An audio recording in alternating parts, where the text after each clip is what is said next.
por que o mundo precisa dos heróis?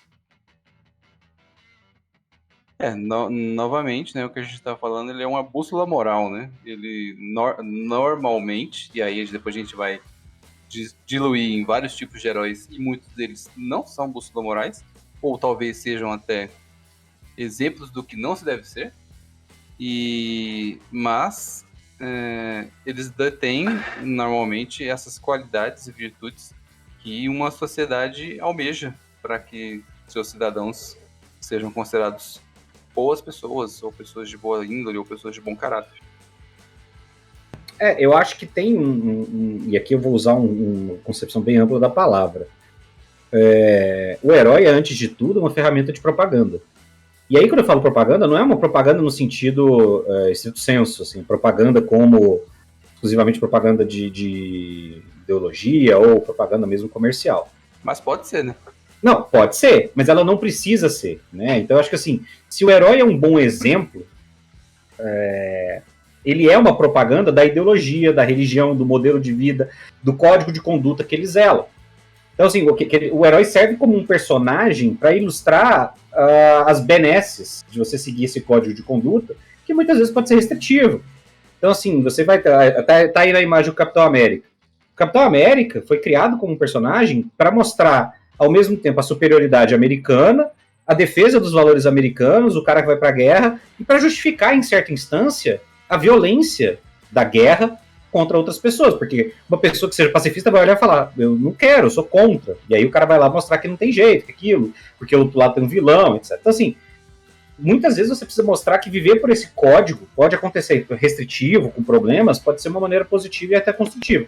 E isso expande, em última instância. Esse herói ele serve a uma função que é, ao mesmo tempo, de consolidação desses valores. Então, o herói ele serve para mostrar como personagem que existe aquele código de conduta e para consolidar nas pessoas a ideia de que esse código de conduta é aceitável e razoável e servir de exemplo.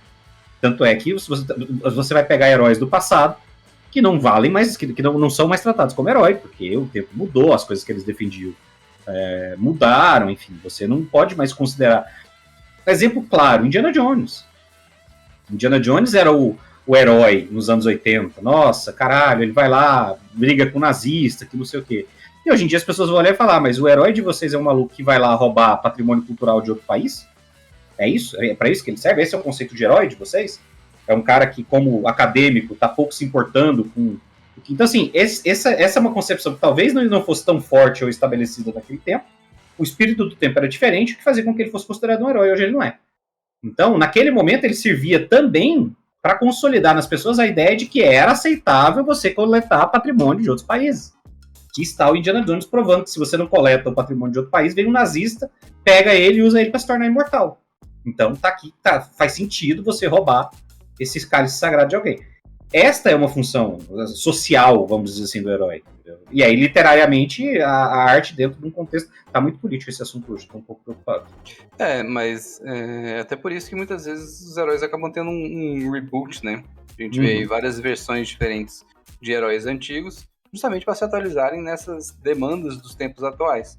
Que os próprios heróis da Marvel mesmo tiveram várias reconstruções baseado em origens diferentes, tiveram novas origens para se adequarem ao espírito do tempo, se adequarem aos valores dos tempos que naturalmente vão mudando e vão se adequando. E talvez um dos motivos que ainda seja necessário o herói, a figura do herói, talvez não para o Brasil, que eu vou mudar um pouquinho a linha da fala, mas uma das coisas seria a extrema cobrança que a gente tem no nosso dia a dia de você ter que viver a sua vida real. Então, você tem que estudar, você tem que trabalhar, você tem que cuidar de coisas mundanas e você tem que ficar se esforçando e querendo ou não, nossa vida real, ela é difícil e tem várias derrotas diárias e tudo mais. E o herói é meio que a válvula de escape que hoje a gente está usando pra gente ter essa idealização do que é o que a gente queria. Porque Antes ele poderia servir de exemplo, antes ele poderia servir de inspiração, antes ele poderia servir para várias outras coisas, como até a ideologia política, no caso do Capitão América. Mas hoje ele está servindo como uma espécie de fuga, como uma espécie de porta para o fantástico. Que não é todo mundo que vem pro RPG medieval, não é todo mundo que tá nesse lance, não é todo mundo que gosta de fantasia, assim, mas tá embarcando nos heróis nessa onda. Pode falar aí, Jesus. Eu acho que isso é muito pertinente o que você está falando e entra de acordo com a introdução que você fez do tema sobre escolher seus heróis.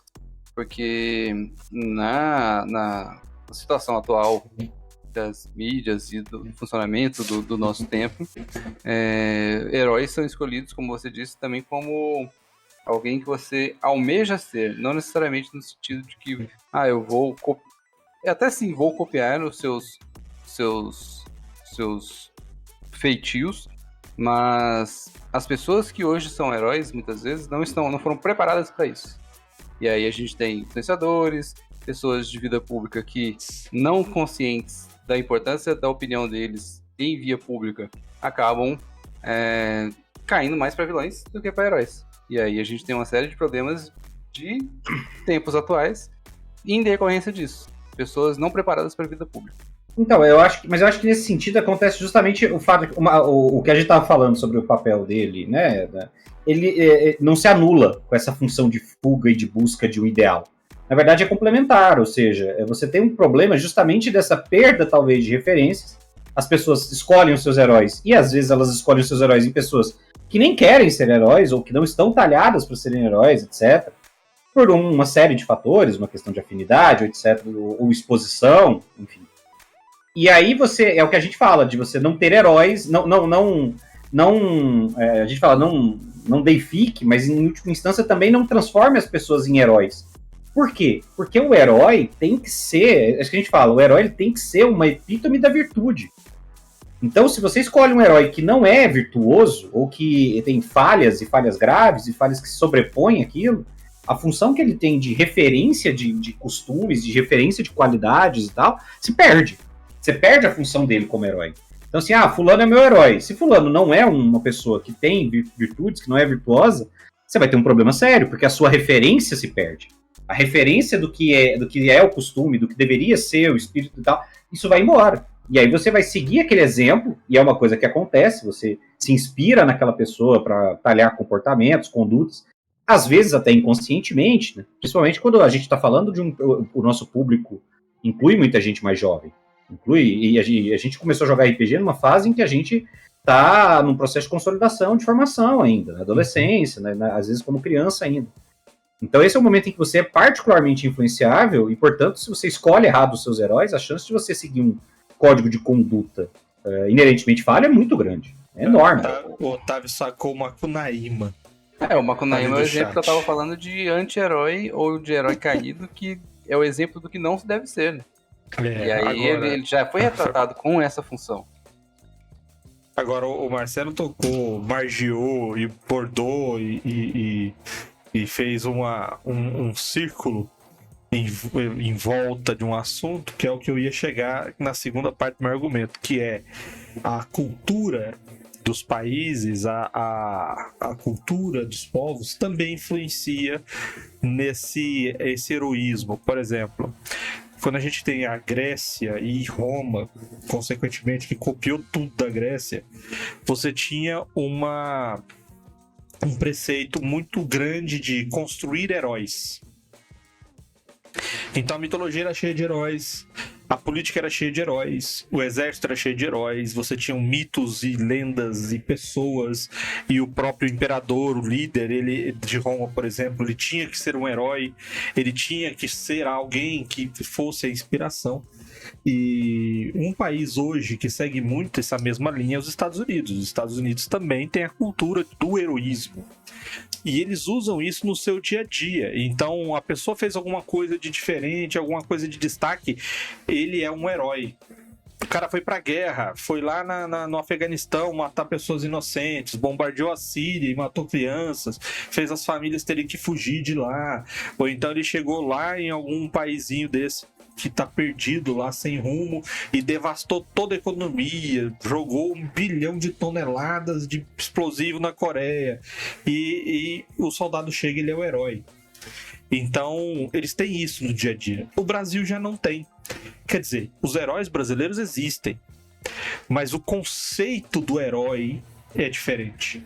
Aqui a gente tem muito mais o conceito do anti-herói, o cara que tem que sobreviver na base dos seus defeitos, porque as qualidades dele ninguém vai valorizar. Mas, ó, Vermelho, eu acho que aí, nesse sentido, na verdade, pode ser um reflexo, é o que a gente tá falando, é um reflexo dos valores, assim. O herói americano, grosso modo, ele é um reflexo, em primeira instância, dos valores culturais do povo americano, mas em última instância, um reflexo dos valores culturais que quem quer que esteja criando e divulgando e publicizando esse herói queira divulgar, tanto ao público interno quanto ao público externo, correto? Então, assim, as pessoas falam, eu lembro uma análise muito boa sobre Marvel que eu li uma vez, em que o cara falava sobre como a Marvel é, em última instância, propaganda de guerra. Por quê? Porque 90% das coisas que a Marvel, que são resolvidas na Marvel, são resolvidas na base da porrada, em grandes batalhas campais, que 90% das vezes não tem consequências. E as pessoas que são tratadas como heróis são do tipo, ocorreram, sei lá, morreram 10 mil civis nessa batalha de Nova York. Mas a gente salvou a cidade. É uma lógica, é um estímulo a uma concepção de guerra, de estado permanente, de aceitação, de baixas e tudo mais, em prol de uma causa ou de um bem maior. Então, eu acho que tem essa característica. E aí você não é. A gente não pode esperar que os mesmos valores sejam cultivados pelos heróis americanos, brasileiros, etc. Tanto é que a gente falou no último Papo de Mestre sobre cenários brasileiros, quando você citou do Doutrinador. O Doutrinador é eu comparei com o Punisher, etc. Mas você vai ver que o personagem tem características distintas. O Punisher não vai atrás de político. Você não vê histórias... A ênfase do Punisher não é de ir atrás de político. O Punisher vai atrás do crime organizado, vai atrás... Ele pode até ter alguma coisa, mas ele vai atrás do rei do crime, que é um criminoso profissional. Ele não vai atrás do cara que o rei do crime corrompeu. Entende? Tem essa característica de afetar a forma como o herói se comporta. O cara daqui, o alvo dele é a corrupção, é o corrupto e tudo mais. É diferente do cara lá que é atrás do, entre aspas, do corruptor. Entendeu? Então, assim... o herói, como o herói está imerso nesse caldo cultural, a gente espera que ele seja diferente entre sociedades e entre países. Isso é esperado que aconteça. E eu acho que quanto menos isso acontece, mais reflexo de uma dominação cultural, ou de uma influência cultural massiva entendeu? Se a gente tiver um herói muito americano, em última instância, a gente vai estar, na verdade, sofrendo os reflexos de uma dominação cultural americana, de uma dominância cultural. Não estou falando, não é doutrinação, guerra por guerra cultural, não é isso. É só o reflexo de uma cultura muito bem estabelecida, focada em divulgar os valores daquele país. Mas a parte de imperialismo cultural e de propaganda, como a gente está falando, que é a função do herói também, nesse sentido, sim, acaba sendo bem aplicada aí. Porque você tem ali a defesa... a história contada pelo vencedor, né? Você tem ali a defesa de que, ele foi tal qual o Indiana Jones estava indo lá sequestrar artefatos de culturas em desenvolvimento para evitar que o mal maior tomasse conta. O soldado americano tá indo lá no Afeganistão matar crianças e explodir idosos, em função de um bem maior também, para evitar que o mal maior alasse. Seria várias instâncias de mal maior que eles identificam ali. E como nós somos consumidores dessa cultura importada, a gente também acaba consumindo essa ideia. E aí, essa questão que você falou do Punisher também faz parte um pouco da intenção da propaganda, né? Porque a Marvel não quer que o público que leia Punisher se revolte contra o Estado. Já quem publicou o Doutrinador não se importa com isso, ou talvez sabe que o público, em geral, já é revoltado com o Estado. Todo brasileiro já é meio revoltado com o Estado, sem nem saber por quê. E acaba que, por mais que seja revoltado, raramente faz alguma coisa em relação a isso. Apesar de a gente ter imaginado esse papo de mestre como uma coisa mais leve e mais voltada ao RPG, nós começamos uma cagação de regra sobre política, economia, cultura e sociedade.